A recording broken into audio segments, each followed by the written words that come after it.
À l'assaut de sa 9e route du café, Thomas Coville s'associe à Benjamin Schwartz qui lui participera à sa première traversée sur l'ultime saut des Baux.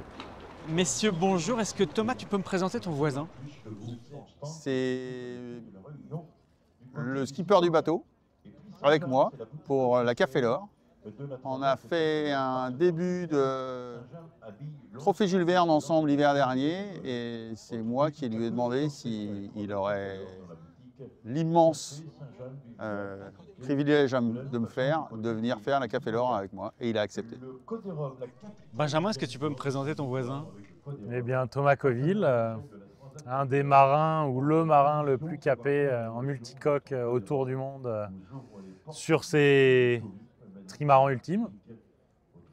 Et effectivement, j'ai accepté sa proposition de courir la Transat Café l'Or avec lui pour continuer à apprendre, continuer à progresser et faire progresser le bateau et toute l'équipe pour jouer devant face à nos 3 autres concurrents ici. Raconte-nous Thomas, tu as participé à beaucoup de transats en double. Sur le choix des partenaires, des binômes, quelles sont les qualités majeures que tu retiens? En fait, chaque binôme que j'ai eu correspondait pour moi à un moment de mon histoire et à un moment d'une rencontre que j'avais soit envie, soit besoin de faire pour aller plus loin, plus haut, plus fort et garder cette envie, cet enthousiasme qui est nécessaire pour aller chercher les victoires.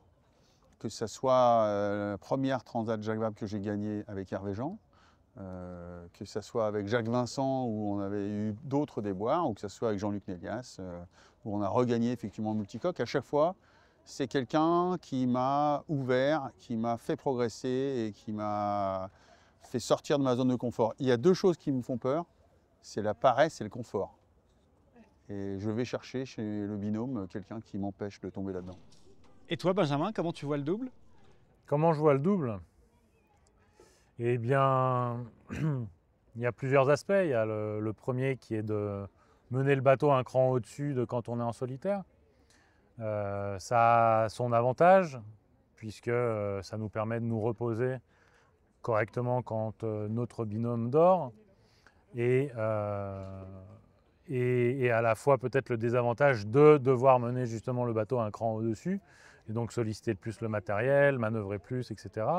Et je trouve que les courses en double ont cette richesse de partager quelque chose avec quelqu'un, d'avoir des échanges à la fois sur la stratégie, sur la manière de manœuvrer, sur les réglages. Et en fait, ça crée une émulation et je suis sûr qu'on va continuer à progresser tout au long de cette transat, aussi bien sur la connaissance du bateau que sur la connaissance de Thomas et de moi pour Thomas. Et je pense qu'au fur et à mesure de cette course, l'émulation et l'alchimie augmentera et j'ai hâte d'être sur l'eau dimanche prochain. Thomas, est-ce que tu peux nous donner tes objectifs sportifs sur cette transat? Avec Benjamin, c'était clair, on voulait faire progresser le bateau, on voulait faire progresser le groupe et on voulait progresser tous les deux pour aller chercher les meilleurs. On n'était pas dans cette idée de juste participer ou juste de faire... donc on a beaucoup travaillé tous les deux. Donc maintenant, on sait, en s'étant confronté aux autres, qu'on sait aller vite, on sait aller très vite, on sait parfois aller plus vite que les autres. Il faut qu'on arrive à mettre ça bout à bout sur une Café l'Or qui est longue et qui est effectivement très diversifiée dans sa météo. Mais on a les prétentions de pouvoir jouer devant avec les meilleurs. Benjamin, est-ce que tu peux nous raconter cette nouveauté de l'année avec l'intégration de la cellule routage à bord et c'est aussi pour ça que Thomas t'a recruté? Alors ouais, c'est une particularité cette année, une nouveauté dans la classe ultime, c'est qu'effectivement on n'a pas de cellule de routage à terre. Et donc la stratégie météo et la stratégie de manière générale est revenue à bord du bateau. Et donc ça va être une tâche en plus pour nous de choisir notre trajectoire, de savoir où est-ce qu'on se positionne par rapport à nos concurrents et par rapport au système météo. Et à mon sens, ça va rendre la course encore plus intéressante pour nous, puisqu'on aura cet aspect à gérer là en plus, et du coup travailler ensemble pour affiner notre stratégie, et donc encore une fois ouvrir des discussions, confronter nos idées et nos opinions pour décider ensemble de la meilleure trajectoire pour être devant et rester devant. Comment tu définirais vos points forts, vos points faibles, Thomas? Nos points forts, on est un bateau qui a toujours eu cette fiabilité, parce qu'on a une équipe derrière très solide et on a progressé tout au long de la maturité de ce bateau. On a énormément fait évoluer l'hydrodynamique et l'aérodynamique du bateau, donc on s'est hissé au niveau des meilleurs aujourd'hui. Donc encore une fois, on sait qu'on est capable d'aller très vite. On a pas un avantage, mais on se sent fort dans du vent fort. Parce qu'effectivement, je pense que aussi l'un comme l'autre, on aime ces conditions-là. Notre point plus difficile, je dirais, c'est ce que nous on appelle early lift, c'est-à-dire le moment de décollage de ces bateaux, au moment du début du décollage et du vol, où par rapport à certains, peut-être qu'on décolle un peu plus tard et qui quelquefois nous a joué des tours par rapport à un schéma météo qu'il faut engager rapidement. Mais on a comblé ce retard pour vraiment, il reste très peu de différence avec certains qui sont plus véloces là-dedans, mais on y travaille à chaque fois et vraiment on sait que c'est dans ces moments-là qu'il faudra qu'on mette beaucoup d'engagement physique ou technique pour manœuvrer. Benjamin, est-ce que tu peux nous détailler un peu le plateau, les forces en présence? Il y a un niveau de dingue, très homogène.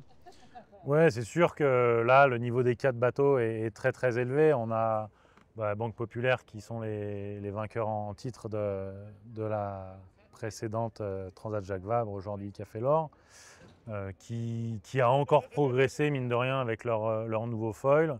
Donc ils sont quand même très à l'aise dans toutes les conditions. On a en face SVR qui a peut-être souffert d'un manque de fiabilité ces dernières années, mais qui est un bateau qui est aussi rapide et qui pour le coup a l'avantage sur les 3 autres d'être, par rapport à ce qu'expliquait Thomas à l'instant, le premier à décoller en général. Et donc dans ces conditions, il a tendance à avoir un petit avantage sur les 3 autres. Et Actual qui a récupéré l'ancien Gitana 17, qui était un des bateaux de référence. Un bateau qui va très vite et ils prennent en main le bateau et ils progressent jour après jour. Donc ils sont capables d'aller vite aussi. Donc on a un plateau qui est extrêmement relevé, avec à bord encore une fois aussi d'excellents navigateurs. Donc ça va jouer à tous les niveaux et sur la vitesse des bateaux et sur la stratégie. Ça sera une course de haut vol, c'est sûr. Thomas, ce serait quoi une Transat Café l'Or réussie?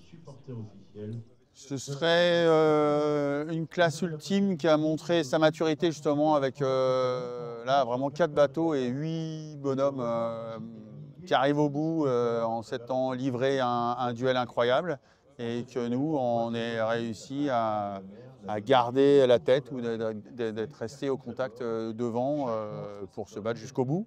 On en a la motivation, la capacité. Maintenant, on verra comment ça se passe. C'est toujours difficile dans un sport mécanique et dans un sport outdoor comme le nôtre d'être prétentieux par rapport à un classement ou par rapport au fait de dire je vais gagner. Ça ne se présente pas comme ça. Et tous les ultra trail ou autres, même dans des sports outdoor, mais on est dans cette attitude-là. Voilà. Et on gardera cette attitude jusqu'à la fin. Mais ça va être une très belle Café l'Or. Ça va être une très belle Café l'Or. Bonne course. Merci. Merci.